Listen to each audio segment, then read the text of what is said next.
Hai teman, selamat datang di channel Sekate New. Jangan lupa pada teman-teman untuk like, komen, dan subscribe supaya tidak ketinggalan update dari channel ini.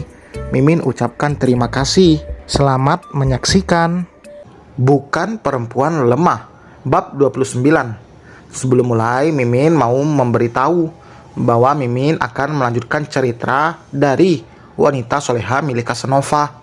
Tapi fokus cerita kali ini menceritakan tentang anaknya Safa, yaitu Bian. Jadi tunggu ya. Tunggu rilisnya, Mimin lagi usahakan untuk teman-teman semua. Mimin ucapkan terima kasih. Baiklah, langsung saja dimulai. Awas kau, aku tidak akan tinggal diam. Saat menahan rasa sakit, gadis itu masih ada tenaga untuk berteriak. Winona yang mendengarnya dari luar hanya tersenyum sinis. Ia berjalan melewati lorong dengan para bodyguard di belakangnya. Jika saja mereka tidak ikut, mungkin sudah banyak orang yang akan berkerumun dan ingin tahu apa yang terjadi di ruangan Diana. Seon, sudah kau amankan semua CCTV? Tanya Winona. Sudah nyonya, lelaki itu menjawab tegas. Terus selidiki, apakah mertua dan iparku ada dalam rencana ini? Titah Winona. Mereka tadi datang ke sini. Saya akan memeriksa rekaman suara yang sudah dipasang di ruangan itu. Jelas Seon. Kirimkan rekamannya padaku. Para bodyguard Winona sungguh cekatan dalam hal ini. Tapi sayang sekali kejadian kemarin tidak bisa dihindarkan. Apalagi Winona juga tidak biasanya pergi seorang diri dan tidak ingin dikawal. Mungkin dalam hal ini Winona juga ikut andil meskipun tidak sepenuhnya ia salah. Joy yang sudah menunggu langsung membukakan pintu untuk bosnya. Kali ini Winona sudah pamit dan Hendra untuk pergi keluar, tapi tidak ingin ditemani oleh lelaki itu. Hendra hanya menunggu kedatangan istrinya di rumah. Ia bahkan harus mengundur rencananya karena musibah ini. Winona hanya pergi ke rumah sakit lalu pulang. Ia lebih bisa tenang. Tidak ingin egois dengan terus mendiamkan Hendra yang juga sama terlukanya dengan dirinya. Sampai di rumah, Winona dikejutkan dengan adanya Bu Sulis dan Hera. Kamu harusnya di rumah, apalagi kondisimu belum pulih, ucap Bu Sulis pada Winona. Aku baik-baik saja, jawab Winona. Ia ikut duduk di samping suaminya. Ibu dan Hera kesini hanya ingin mengetahui kondisimu, terang Bu Sulis. Aku baik-baik saja. Sudah kan? Lalu apa yang kalian tunggu? Masih betah di sini? Winona berucap sinis. Ia masih menaruh kecurigaan pada dua orang itu. Ia belum mendengarkan hasil rekaman itu dan rencana akan mendengarkan di rumah. Nah, kenapa bicara gitu? Tegur Bu Rizka. Tidak apa-apa Besan, mungkin Nana masih sensitif. Wajar jika dia seperti ini, timpal Bu Sulis. Winona bangkit. Aku ke kamar dulu, ucapnya. Dalam hati Bu Sulis menggerutu, dibuat malu oleh menantunya sendiri. Perkataan Winona itu bisa diartikan mengusirnya secara terang-terangan. Mas sudah melaporkan ini ke polisi? Semoga saja pelakunya cepat tertangkap, ucap Hendra. Aku malah berharap polisi tidak akan menemukannya. Terlalu enak si Jalang itu jika dipenjara, batin Winona. Sudah jelas jika Winona akan memberikan hukuman sendiri pada Diana. Ia tidak memerlukan bantuan polisi. Winona lebih suka jika Diana menderita di tangannya. Sayang, kenapa melamun? Tegur Hendra. Tidak apa-apa mas. Oh iya, katanya teman kamu ada yang nawarkan pekerjaan. Winona mengalihkan pembicaraan. Iya, Septian merekomendasikan mas untuk bekerja di tempatnya. Jelas Hendra. Kamu ambil mas? Iya sayang.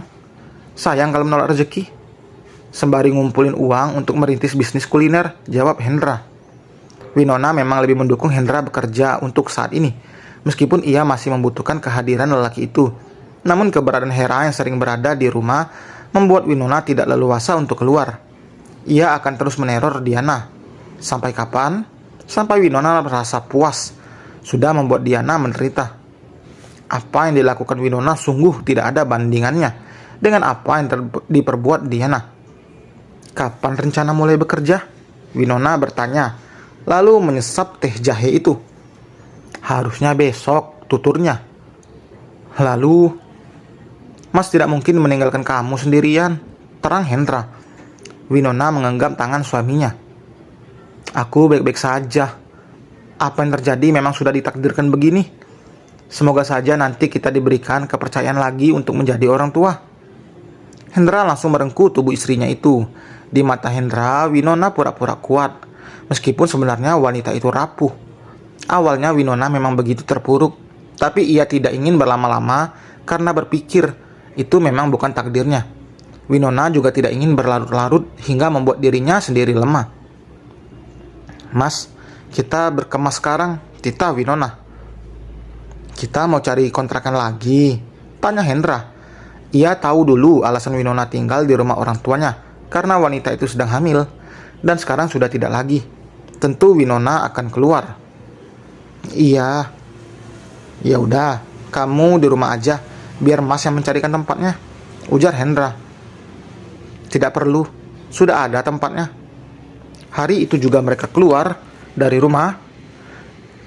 Meskipun tidak mengatakan, Winona tahu suaminya merasa tidak nyaman tinggal bersama mertua. Karena Winona juga dulu merasakan tidak enak tinggal dengan mertua. Meskipun Pak Priawan dan Bu Rizka adalah orang yang baik, mereka tidak pernah sekalipun berucap yang bisa menyakiti Hendra. Apalagi dalam kondisi lelaki itu sebagai pengangguran. Hendra diberikan istri dan mertua yang baik. Tapi cobaan datang dari keluarganya sendiri. Ibu dan juga adiknya menjadi cobaan yang ada dalam hidup Hendra. Meski bagaimanapun, mereka tetap harus dibimbing untuk berada di jalan yang benar. Kini mobil yang mereka tumpangi berhenti di halaman mansion milik Winona. Hendra terperangah melihat kemewahan bangunan itu. Ayo masuk. Ini rumah siapa? Tanya Hendra. Rumah kita.